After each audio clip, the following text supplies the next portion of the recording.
Hello, student. Good morning.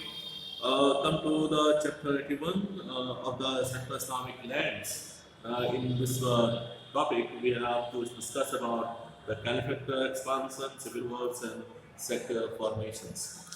Mohammad साहब की दुनिया से जाने के बाद 632 में कोई ऐसा नहीं था कि या उनके कोई ऐसे वारिस नहीं थे इस चीज़ को, क्योंकि जो प्रोफेसी थी वो हमारे को इस मोहम्मद साहब प्रॉफिट के जाने के बाद वो prophecy he was the last profit of Islamic religion.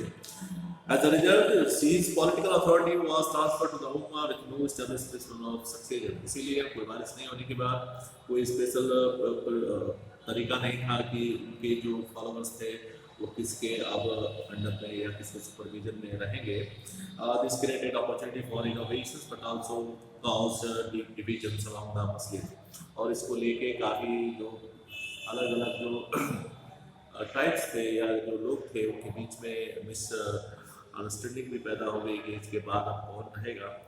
सबसे पहले है कि the biggest innovation was the creation of the institute of caliphate. सबसे पहला था कि अब तो प्रॉफिट नहीं आएंगे दुनिया में, तो उनकी जगह पे आप एक उस सारे सिस्टम को चलाने के लिए हम कैलिफेट सिस्टम शुरू करेंगे. शुरू में 4 कैलिफेट हुए और ये इनका जो मेन होने का रीज़न ये था कि प्रॉफिट से इनका जो रिलेशन था वो काफ़ी क्लोज था. They are not the relatives. ये क्लोज होने की वजह से ये 4 कैलिफेट्स हुए इसमें. इसमें सबसे उमर फारूक थे और अबू बकर सिद्दीक थे, उसके बाद उमर बिन खत्ताब और लास्ट में अली होते हैं. Their powers on the basis of the closest prophet and continuous work under the general guidelines he had provided. और जो प्रॉफिट साहब ने जो गाइडलाइंस दिया था उसी के हिसाब से ये पूरे अपने मुस्लिम जो फॉलोअर्स थे या जो लोग थे उसके बीच में रूल करने लगे. The twin objectives of the caliphate were to retain control of the tribes, consume the ummah and to raise resources for the state. Caliphate बनाने का मेन ये था कि जितने भी ट्राइब्स हैं उनको एकजुट रखा जाए और स्टेट चलाने के लिए यानी एक टेरिटरी को चलाने के लिए कहीं से रिसोर्स भी इकट्ठा हो. Following profit many tribes broke away from the Islamic state. Profit के दुनिया से जाने के बाद बहुत सारे ट्राइब्स अलग हो गए और कुछ लोगों ने जो अपने प्रॉफिट्स भी तैयार कर दिए. बट अबू बकर सिद्दीक ने इसको बहुत कुचल दिया इन चीज़ों को कि इसके बाद कोई प्रॉफिट नहीं होंगे. Ummah, the first killer of Bakr Umar, said the Ummah's policy of expansion of power. The Caliph knew that the Ummah could not be maintained out of modest income derived from the state and taxes. Realizing that rich booty could be obtained from exploited rates, और जहाँ भी हमले होते थे क्योंकि बिना resource के या टैक्स के इस पूरे सिस्टम को चलाना एक पॉसिबल नहीं था. इसके लिए टेरिटरी को एक्सपांसन करना जरूरी था, यानी इसको टेरिटरी को बढ़ाना जरूरी था. इसके लिए उन्होंने अलग अलग इलाकों के एक्सपेडिटरी रेड शुरू कर दिए यानी हमले शुरू कर दिए. The Caliph and his military commanders mustered their tribal strength to conquer land belonging to Byzantine Empire. क्योंकि इसके अगल बगल के जो इलाके थे वो या तो Byzantine Empire के अंदर में थे और फिर ससानियन में, और ये लोग ज़्यादातर अपने टेरिटरी को बड़ा बना के रखते थे कि वहाँ से उनको टैक्स मिले और स्टेट का जो खर्च है वो चलता रहे. और इसके लिए ज़रूरी था इस्लामिक के जो कंक्वेरर्स थे उनको उनके टेरिटरी को जीतना. और जब लास्ट अब ये जो समय था 6 से 7 सेंचुरी का, ये बिजेंटाइन एम्पायर और ससानियन में एक तब डिक्लाइन शुरू हो गया था क्योंकि जो अलग अलग जो टेरिटरीज थे वो सब आपस में लड़ने लगे, जिसकी वजह से जो इस्लामिक जो एक्सप्लोरेटरी रेट्स हो रहे थे उनको संभालना इनके लिए मुश्किल हो गया.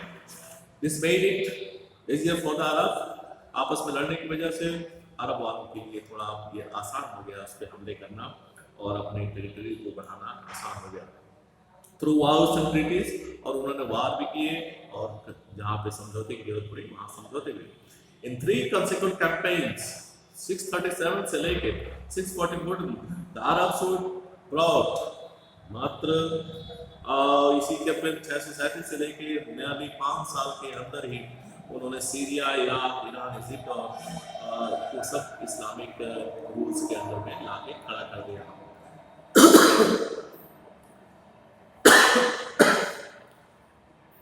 Military studies, the religious fever, the weakness of operation contributed to the success of Arab.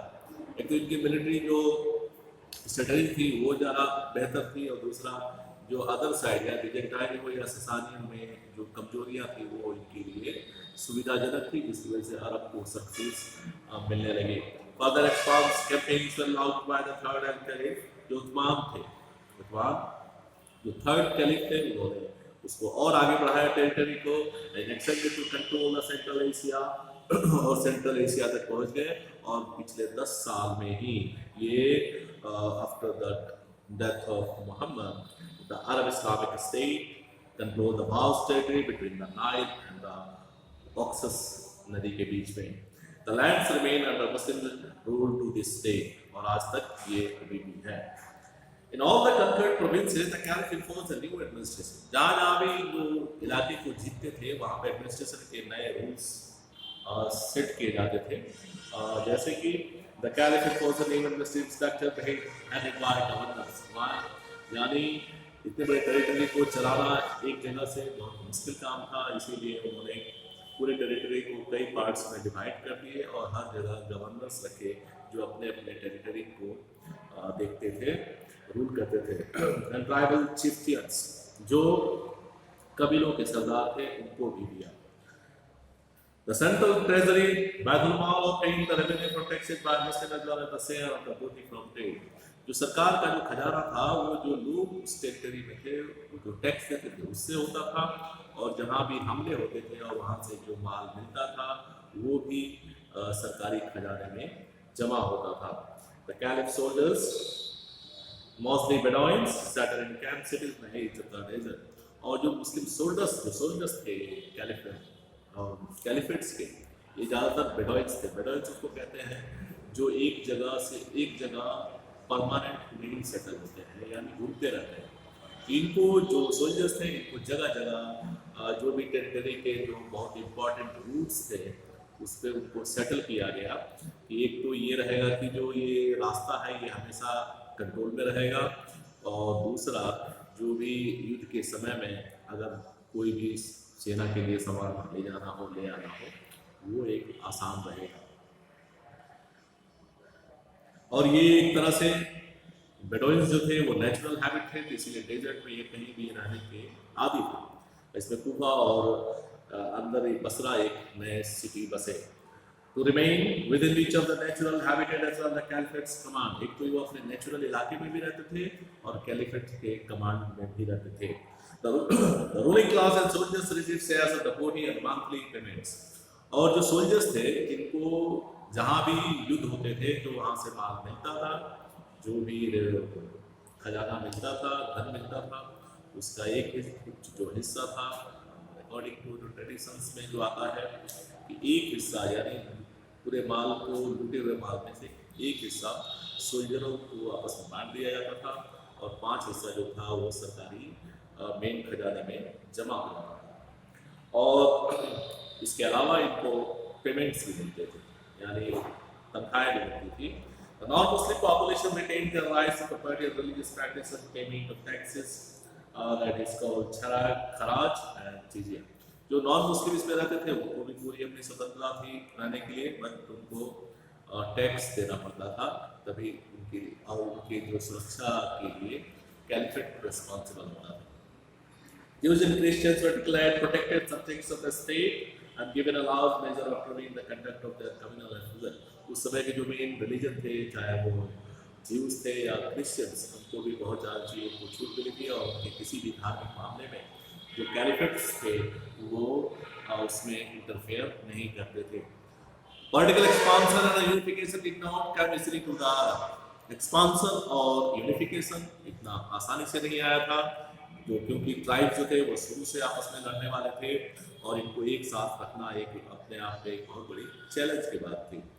With territorial expansion, the unity of Umma became threatened by conflicts over distribution of resources and offices। और जैसे unification शुरू हुआ तो जो tribes थे वो ज़्यादा धन और ज़्यादा रिसोर्स और ऑफिस यानी पद की मांग करने लगे। The ruling class of the Islamic state comprised mostly Darul Quraysh of Mecca। जो स्टार्टिंग के जो कैलिफेट्स का जो रूल्स था वो कुरैश यानी सबसे बड़े कबीले जो मक्का का सबसे बड़ा कबीला हुआ करता था, जिससे हमारे प्रॉफिट जो है वो भी बिलोंग करते थे, और उसी कबीले के लोगों का ऑफिस में या पद पे ज़्यादा स्ट्रॉन्ग इम्पैक्ट नहीं करता। Quraysh of Mecca, the third Caliph Uthman, also a Quraysh packed his administration with his own men to secure greater control. और जो तीसरे खलीफा हुए जब उस्मान, तो उन्होंने अपने सारे ऑफिस में अपने ही कबीले लोगों को ज़्यादा रखा, इसलिए कि उनको ये लगता था कि ज़्यादा लोगों को रखने से हमारा जो एडमिनिस्ट्रेशन पे जो कंट्रोल है वो बना रहेगा। This further identify the Meccan character of the state in conflict with other tribesmen, जिसकी वजह से दूसरे ट्राइब्स में के बीच में एक नाराजगी पैदा हो गई। अपोजिशन इन इराक और इजिप्ट में अपोजिशन शुरू हो गए, combined with opposition in Medina led to the assassination of Usman, और इतना ज़्यादा ये बढ़ गया कि तीसरे खलीफा की एक मस्जिद में हत्या कर दी गई। With Uthman's death, Ali became the fourth caliph, और तीसरे खलीफा के बाद अब अली ये चौथे कैलिफेट बनते हैं। The rift among the Muslims deepened after Ali, और अली के खलीफा बनने के बाद जो ट्राइब्स के बीच में जो झगड़ा था वो और बढ़ गया। Meccan aristocracy, Ali's supporters later came to be known two sects of Muslims. Ali के supporters बाद में दो भागों में बट गए, Shias and Sunnis. Later all established themselves that Kufa defeated an army led by Muhammad's wife, और उनके Mohammad wife की जो सेना थी उनसे भी एक बार लड़ाई होती है इन दोनों के बीच में। I saw the battle of Camel. He was, however, not able to suppress the fiction led by Muawiya, उसमें तो उन्होंने उस युद्ध को दबा दिया, बट उसके बाद जो एक नया रूलर खड़ा हो रहा मुआविया, उसको वो नहीं दबा पाए। और he was, however, not to suppress the fiction. Second battle Siffin, northern Mesopotamia, ended in a truce with the split his followers into two groups, और यहीं से जो अली के फॉलोअर्स थे वो दो ग्रुप में डिवाइड हो गए, कुछ मुआविया के साथ हो गए और कुछ अली के साथ हो गए। Split हुआ, while others aligned the camp to be known as Kharjis, ये खारजिस कहलाते थे। Soon after Ali was slain by Kharji Nawaz, और इसी झगड़े की वजह से अली की हत्या कर जाती है एक मस्जिद में, और after his death his followers paid allegiance to his son, और जो अली के मानने वाले थे उन्होंने उनके बेटे को अपना नया लीडर चुन लेते हैं, हुसैन को, and his descendants, और उसके जो descendants यानी उनके जो उनके बाद की जो पीढ़ी है। Muawiya made himself the next caliphate, और पावर के बल पे मुआविया जो था वो पहले बार दूसरा, जिनका प्रॉफिट से कोई रिलेशन नहीं था, और ये अपने को 661 में अपने को अगला खलीफा घोषित कर देते हैं। Founding the Umayya dynasty which last till 750, और यहीं से उमैया जो वंश है उसका रूल शुरू होता है, और 661 से लेकर 750 तक का समय है। After the civil wars, it appeared as the Arab domination would disintegrate. इस सिविल वार यानी आपसी लड़ाई की वजह से लगा कि अरब जो है वो डिसइंटीग्रेट हो जाएगा, यानी टूट जाएगा। There were also signs that the tribal conquerors were attacking the sophisticated culture of their subjects, क्योंकि इसमें बहुत सारे कबीले थे अपने हिसाब से कल्चर्स को अडॉप्ट कर रहे थे, जिसको प्रॉफिट ने मना भी किया था। It was under the Umayyad, a prosperous clan of Quraysh tribe, that the second round of consolidation took place, और इसकी मुआविया के बनने के बाद एक नया चीज नए एक डायनेस्टी की तरफ से कन्फ्लिक्ट की अब एक चांसेस बढ़ रही थी। इसके लिए हम बाद में अगले टॉपिक्स में देखेंगे उमैयास एंड द सेंट्रलाइज्ड पावर, इसमें यूनिटी में देखेंगे नेक्स्ट टॉपिक में।